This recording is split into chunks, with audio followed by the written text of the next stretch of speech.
After recently losing his mother, Arasu spends most of his time playing video games. His brother scolds him for not getting a job and missing the interview he specially arranged for him, and his father doesn't want him to cause his brother any trouble. Meanwhile, Karub is kissing the barmaid at the bar he works in. His boss catches him red-handed and punches him a few times for touching his girl. Since he's getting fired anyway, Karub punches him back before leaving. At the same time, Chota has to deal with his mother, who is always asking him for money. The three friends meet to hang out, but they're feeling down and disappointed in life.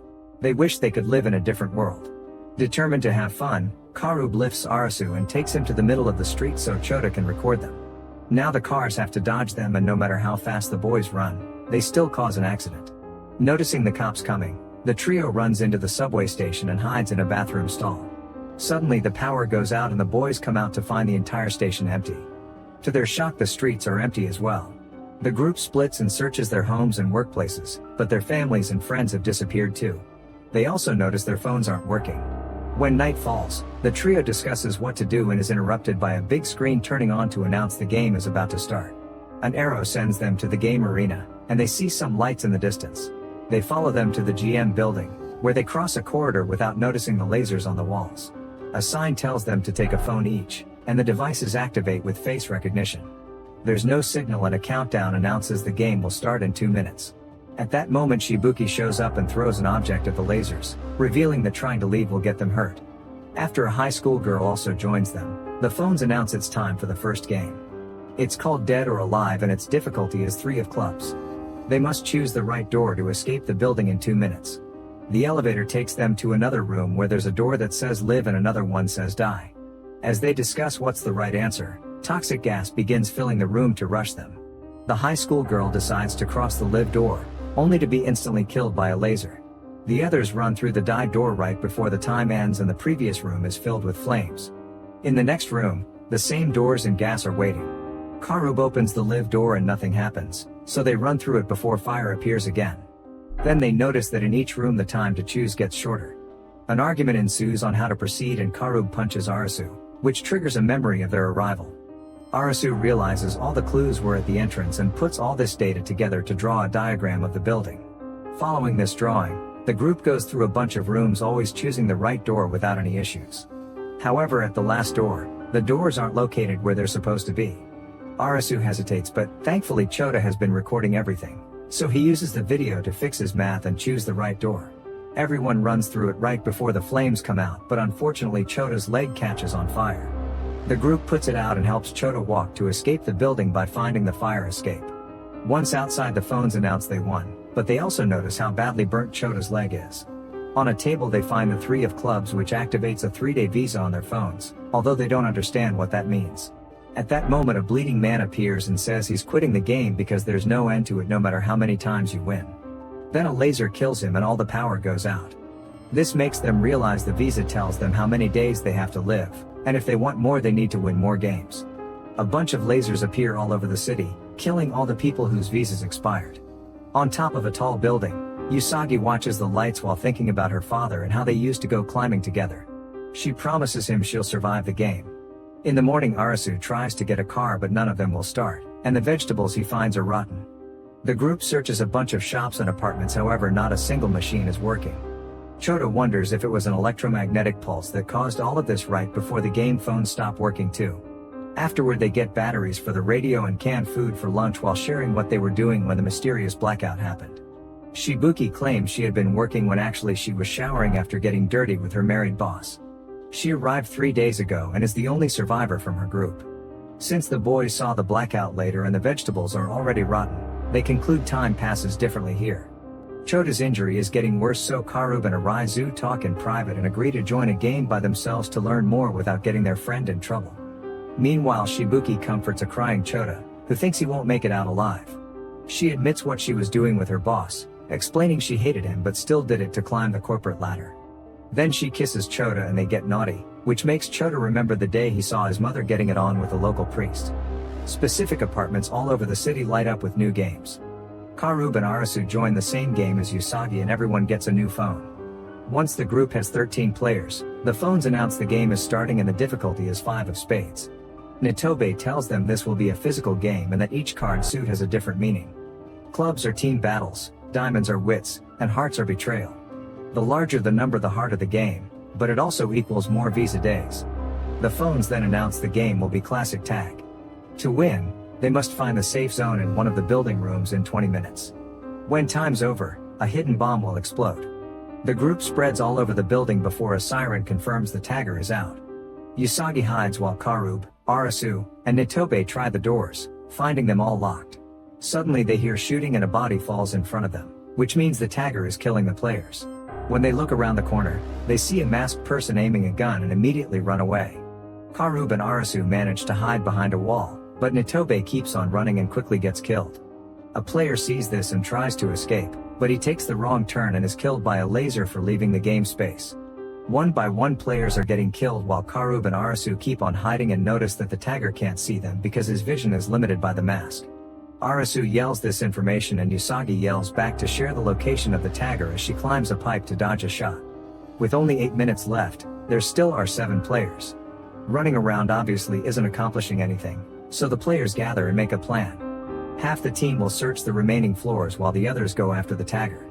A player is shot down and Karub uses the opening to hit him with a fire extinguisher, but the hit does nothing and the tagger kicks him back. Then Aguni tackles the masked man and starts fighting him. Soon Karub joins him, however the tagger is strong enough to overpower them both. When the tagger takes out a blade, he manages to cut Karub's stomach in just a few moves. Meanwhile Arasu and Chishia realize that the shooting had a specific pattern that takes them to the only unlocked door. The duo enters the empty apartment and a surprise second tagger tries to attack them, but Chishia quickly knocks her out with a taser. However, the woman immediately recovers, so Chishia runs out of the apartment while Arasu hides in the other room. The safe zone is there and needs 2 people to press 2 buttons to end the game. Arasu yells the answer through the window and Usagi heads there while Aguni keeps on fighting the first tagger, getting a scar on his face in the process. Refusing to lose, Aguni begins punching the man over and over until he's finally unconscious for good. The second tagger shoots the door open and Arasu dodges the shots before jumping to fight the woman, trying to make her drop the gun. Chishia watches it all but doesn't help. Usagi climbs the walls to change floors and enters the safe zone through the window, then Chishia throws the taser at her and she uses it to knock out the attacker. Then she and Arasu run to press the buttons with just 1 second left. The phones announce the players won and the collars around the taggers explode, instantly killing them. Karub notices that the tagger's phone says game over, so there were random people forced to play too. Then he hears a noise and finds a radio in the pocket of a dead player. The voice on the radio says the answer is in our hands, return to the beach. Chishia checks the pockets of the dead tagger and finds a strange drawing. In the morning Karub and Arasu come back and share the message from the radio. They want to go looking for the beach, but since Shibuki's and Chota's visas expire today, first they need to play another game. Arasu can't stop seeing the dead tagger, feeling guilty for her death. Karub goes to the bar he worked at and retrieves the engagement ring he hid there. In the evening the big screens announce a new game and the group follows the lights to the botanical garden. They find a bunch of tools on a table with a sign that says free to use. There also are 4 phones that tell them to put on special goggles before announcing that the next game is hide and seek and its difficulty is 7 of hearts. One person will be the wolf while the other 3 will be the lambs, who must hide from the wolf. If a lamb is found by the wolf, then that person becomes the next wolf. The game lasts 15 minutes and whoever is the wolf at the end wins while the lambs will be killed by the collars. The game begins and Chota is chosen as the first wolf. He immediately panics and tries to remove the collar, so Arasu stops him because he's afraid breaking the rules will kill him. When Chota looks up at his friend, the wolf is transferred to Arasu. The same happens when he looks at Karub, so Shibuki makes sure to make eye contact with him. Once she has the wolf, she grabs a weapon and runs away to hide. Karub runs after her and when she trips, he jumps on her to fight her and try to make her look at him. Shibuki grabs a rock to hit his wound, however they accidentally make eye contact and he becomes the wolf again. Now he's the one trying to run, so Shibuki grabs him and starts repeatedly hitting his wound with the rock. After Karub manages to kick her off, Arasu shows up and takes the wolf before begging the others to work together. Shibuki refuses and starts chasing after him, but when she's about to attack, Chota tackles her to the ground. Arasu runs again and hides so he can try using the tools to remove the goggles, however he remembers the death of the tagger and stops. Karub is searching for him as he begs him to let him be the wolf, pointing out Arasu became a loser with no future since he dropped out of university. A flashback shows that Arasu's father always insulted him, but Chota and Karub were always there to cheer him up. Sometimes Karub would even make his dates shorter to be with his friends. Crying as he remembers all their time together, Arasu announces that he'll drop out of the game and starts looking for his friends to pass them the wolf, but he can't find them. Chota drags Shibuki into hiding as the main screen reminds everyone that the lambs are supposed to hide. Karub starts talking about their friendship through the goggles and stays hidden as well. Both he and Chota want Arasu to live for them.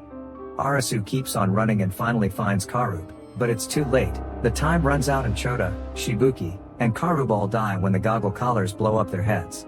In the morning, Usagi finds a rabbit in the net she left in the park and kills it to have fresh meat. On her way back, she finds a crestfallen Arasu lying on the street. When she approaches him, he says he'll die too, but she doesn't care and leaves. It's revealed Usagi is hiding in a warehouse with a bunch of survival equipment. After eating her rabbit stew, she goes to the bookstore to get a novel and sees Arasu lying under the rain. A flashback shows that Usagi used to be very close to her father and they went climbing together all the time. One day his father left alone to do a special no-oxygen climb and the media started to harass the family, accusing them of staging the whole thing. To escape the unwanted attention, the man left on another climbing trip and was never seen again. In the present, Arasu wakes up in Usagi's hideout. She shares her food with him, but he doesn't take it because he feels guilty about his friends' deaths and wants to join them. Usagi shares she used to feel that way too, but since she made the effort to cook for him, he should eat anyway. Arasu takes the food but still doesn't move and plans to let his visa expire. When Usagi mentions he helped her during the tag game and that she wants to return the favor, Arasu finally stands up. In the evening, the duo follows the lights that take them to a bus.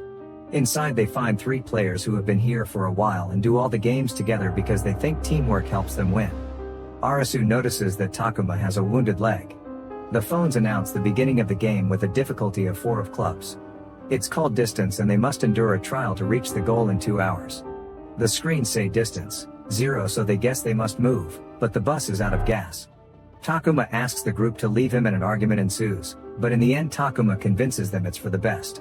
Usagi, Arasu, and the other 2 men start running and the distance counter on their phones goes up. Eventually they find a replenishment station, but Usagi is suspicious of those bottles and shares her own water instead. Then they keep running until they reach a road full of cars. To their shock, a panther is waiting there and starts chasing after them. One of the guys hides under a car while Arasu blocks the panther with a door. Usagi finds a flare and throws it at the animal so she, Arasu, and the other guy can keep running. Unfortunately, the panther jumps on the last guy and begins devouring him. The group soon gets tired and doesn't know if they'll make it. At that moment, Arasu finds a bike on the back of a truck and remembers it's only the electrical circuits that have been destroyed. This bike model works on diesel, so Arasu starts pushing it back to the bus area to hopefully help Takuma. Usagi and the other guy keep running forward, only to discover the road is blocked by a wall. With only 15 minutes left, Arasu arrives at the bus. 10 minutes later, Usagi and the guy hear a noise. It turns out the wall is starting to break and water is bursting through. The duo immediately begins running, and since Usagi is well trained, she manages to escape. However, the man is tired and falls, so the water kills him. At that moment, Arasu and Takuma show up on the bus and grab Usagi to bring her inside right before the water takes her too. Time runs out and the trio is still alive because the bus had the word goal painted on it all along, which means they had to stay there to win. The counter on their phones indicated how far they were from it. After Takuma says goodbye to them, Arasu and Usagi get a bicycle and start crossing the bridge to try to find the beach. A few days later, Arasu approaches 2 players to ask if they know anything about the beach, but the men run away as soon as they hear the word. Every night he has to share the tent with Usagi, which makes him uncomfortable. Seeing that Arasu isn't used to camping, Usagi decides to teach him some survival skills like tracking down animals. That night, Arasu watches some players gather at a building. He notices a few people are wearing the same locker key bracelet, which makes him realize Aguni and his friend had it too. Usagi finds another group and notices the same bracelets. As multiple places begin exploding around the city, the bracelet guys get on cars and drive away, so Arasu and Usagi begin running after them. This takes them to a hotel called the Beach, which appears to have electricity. Before they can react, they're attacked from behind and knocked out. In the morning, they wake up inside the hotel with a man called Hatter, who claims this is a utopia. He reveals a wall with a painted full deck of cards and many of them are crossed out. Hatter explains that to clear the game and return to the real world, they must win a game for each card. He theorizes only one person can escape with a full deck, but collecting duplicates should allow more people to leave as well. It's impossible for only one player to collect all the cards, so he wants Usagi and Arasu to help. Hatter also thinks they've been taken to another country because of the visas and because the whole Japanese society can't disappear overnight. The hotel uses fuel to generate electricity and rain as a water supply. Doors have been damaged so they can't be locked. Hatter's followers have even gathered a bunch of firearms. There are 3 rules to live here. Everyone must wear swimsuits, all cards belong to the beach, and traitors get killed. Hatter takes the duo's cards to add to the collection and threatens Arasu and Usagi into cooperating. During the day all the players at the beach spend their time swimming, partying, drinking, and getting naughty. In the evening a siren announces when a new game area opens in the city and Hatter gives an inspiring speech as if these youngsters were his army. The players are divided into a bunch of small teams to tackle as many games as possible to win lots of cards. A team has to deal with a tiger in a carousel while another team is left hanging on the human elevator. Usagi's group is using matches to find numbers on a wall and Aguni's team is killing animals in the amusement park with guns, swords, and even punches. Arasu joins a game with Tada, Quina, and En, who tells him this is also a trial to see if he's fit to be an executive member of the beach. The game is called Light Bulb and its difficulty is 4 of diamonds. The room is slowly filling with water and electrical wires are hanging from the ceiling. The players must find which of 3 switches turns on a light bulb before the water pushes them against the wires.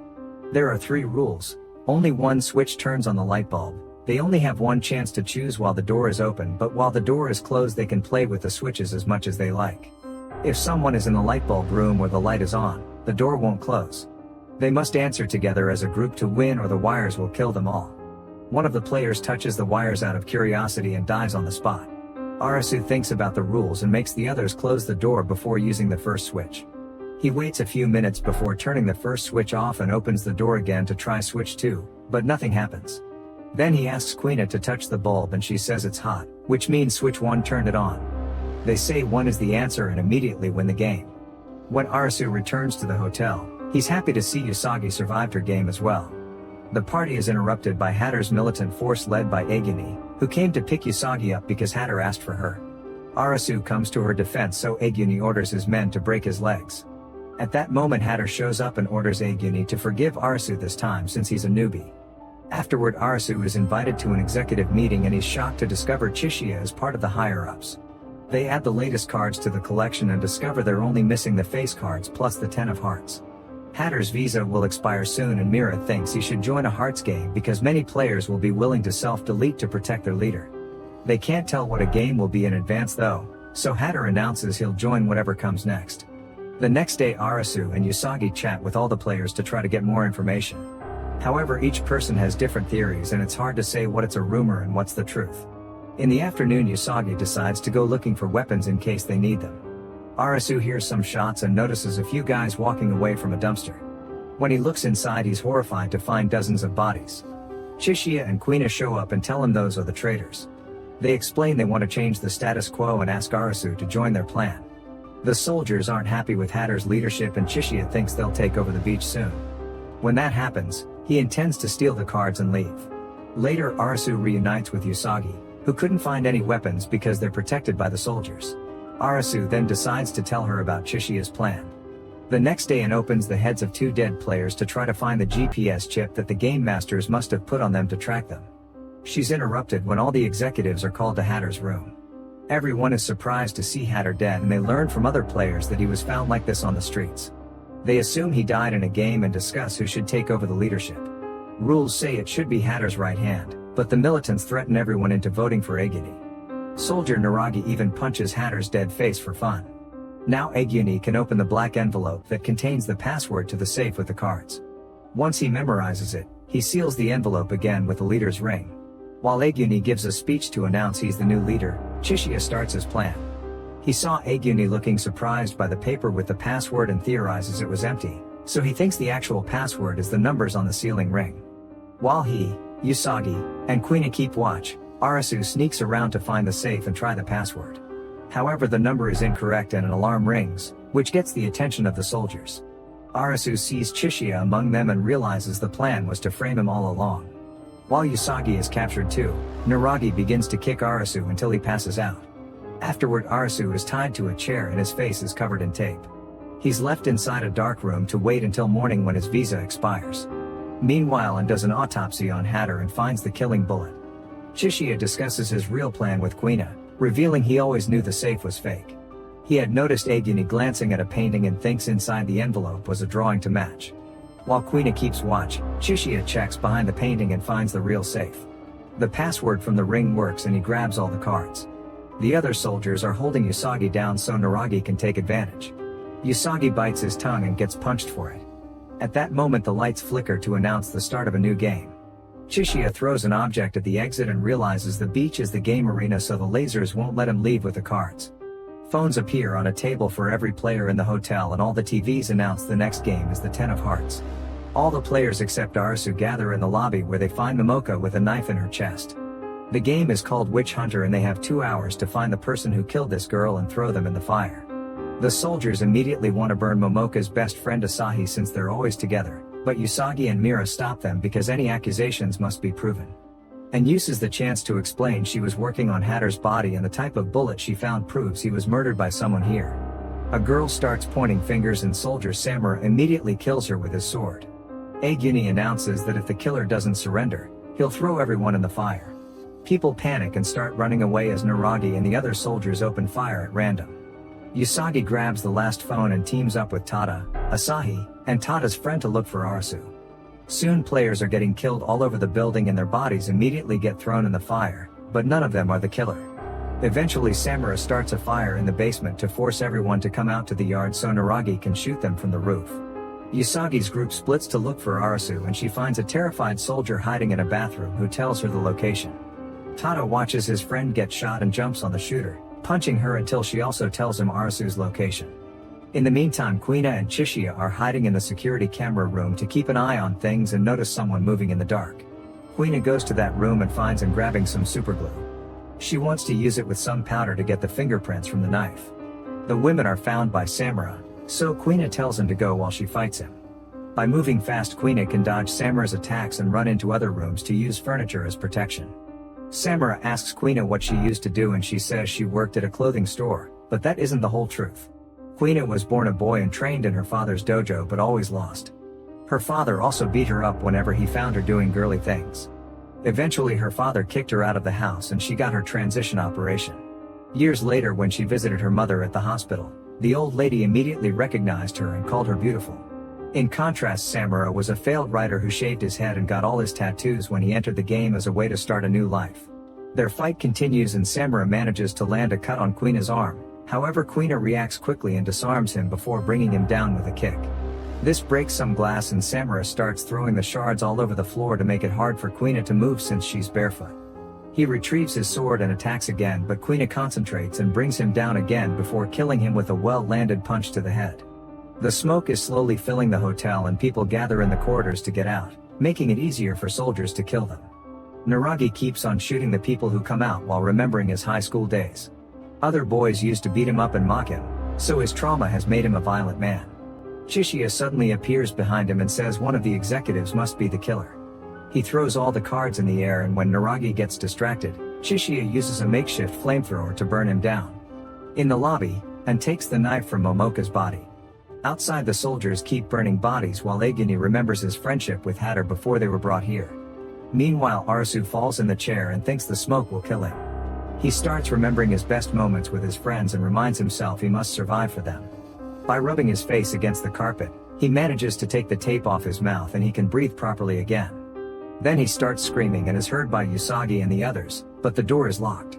At that moment, more soldiers show up and open fire, so Tada and Asahi bring them down by hitting them with random objects. Usagi climbs out a bedroom window and reaches the neighboring room, breaking through the glass to finally find Arasu. She takes him out of the room and they reunite with Asahi and Tada. There are only 30 minutes left, so they give Arasu the last phone before quickly sharing the rules. He points out Heart Game's toy with people's feelings, so the witch should be someone influencing the game. Arasu then realizes the game masters must have watched the beach all along and waited for Hatter's death to start this game, which means only one person can be the killer. At the same time, and finishes her experiment with the knife and discovers who the killer is, but she's found by the soldiers and knocked out. A flashback then shows Momoka and Asahi recording themselves in the empty streets of the city. It had been 5 days since everyone disappeared and they decided to keep a record of everything. They mentioned meeting certain person before they were brought to a special place where they started to work. The flashback ended when Momoka descended into the subway station, which was so dark that Asahi lost her. In the present, Aguni and his soldiers gather the remaining survivors in the lobby to kill them all. Arasu interrupts them and asks for help catching the killer, so Aguni begins beating him up. Usagi cuts in saying this means Aguni must be the killer, and Aguni admits it's true. He asks the soldiers to shoot, but Arasu stops them because he thinks Aguni is lying. Arasu always thought it was strange that the soldiers didn't take over the beach before since they had all the weapons, so he concludes Aguni and Hatter worked together all along. Aguni was in charge of keeping violent people like Naragi in check so Hatter could be the charming leader without trouble. However, Hatter slowly became crazy with power and killed a bunch of players who were hiding cards. This inspired him to create the rule that sentences traitors to death, which Aguni hated. After Hatter's last game, Aguni approached him to ask him to put an end to the beach and Hatter got so angry he tried to shoot him, but Aguni shot first in self-defense and killed his best friend. In the present, Aguni keeps beating Arasu up until he hears him say he killed his best friends too. The players realize Aguni wanted to kill everyone regardless of the game because he wanted revenge for Hatter, who was driven crazy by his followers' adoration. Arasu concludes that Momoka is the killer and she's self-deleted, but Aguni kicks him down and insists he did it. A fight ensues as Aguni tries to keep killing people, intending to bring everyone down with him. It turns out he's feeling guilty because Hatter's gun hadn't been loaded. Asahi tells Usagi and Arasu she'll create a distraction so they can burn Momoka. Suddenly Asahi announces she's the game dealer, and a laser shoots her in the head to kill her. At that moment Quina brings in, who confirms Momoka did it to herself. While Usagi concludes someone must have been controlling the girls, Arasu finally convinces Aguni to stop the killing. Unfortunately, the fire from the basement finally reaches the lobby and when the crowd tries to grab Momoka, they're stopped by a severely burnt Naragi opening fire. He throws a torch to make the flames spread faster and continues to shoot at the crowd, causing everyone to run in panic. Usagi and Arasu jump on him to stop him, but Naragi quickly throws them off. When he's about to shoot them, Aguni cuts in to act as a shield and picks up Naragi before jumping off the balcony. Both men fall into the fire and die. The crowd's shock is interrupted by the phones reminding them there are 3 minutes left. While everyone carries Momoka to the pyre outside, Arasu notices that Asahi's phone is still recording. As Momoka burns among the flames, the phones announce the game is over and the survivors won. Since everyone is distracted, Chishiya uses the chance to take the 10 of hearts. The next morning Usagi and Arasu watch the video on Momoka's phone. It turns out Momoka and Asahi were dealers, which means they set up games or joined them to act as taggers or disruptors. However, they were monitored just like normal players and revealing their identities equaled death. In the subway station, a secret door took them to the game lair, which was a very advanced structure. Inside, people were watching the games on big screens while laughing and betting on the winners. Getting people killed gave Momoka and Asahi more days on their visas, but they couldn't take this anymore. Afterward, Usagi and Arasu follow the video to find the secret door in the station. When they find the secret room, they discover every person is already dead. At that moment, Chishiya and Quina come out of the shadows and reveal they found this place after following the drawing from the tagger's pocket, which was a map. However, they didn't kill all the people here and still don't know who the game master is. Judging by the wounds, Chishiya guesses these people were killed after they burned Momoka. Suddenly the screens are turned on to announce a special broadcast. Mira congratulates them for finding all the number cards and begins playing clips of every game death so far. Then she announces that tomorrow new games will begin to get the face cards. Blimps appear all over the city carrying giant versions of the missing cards.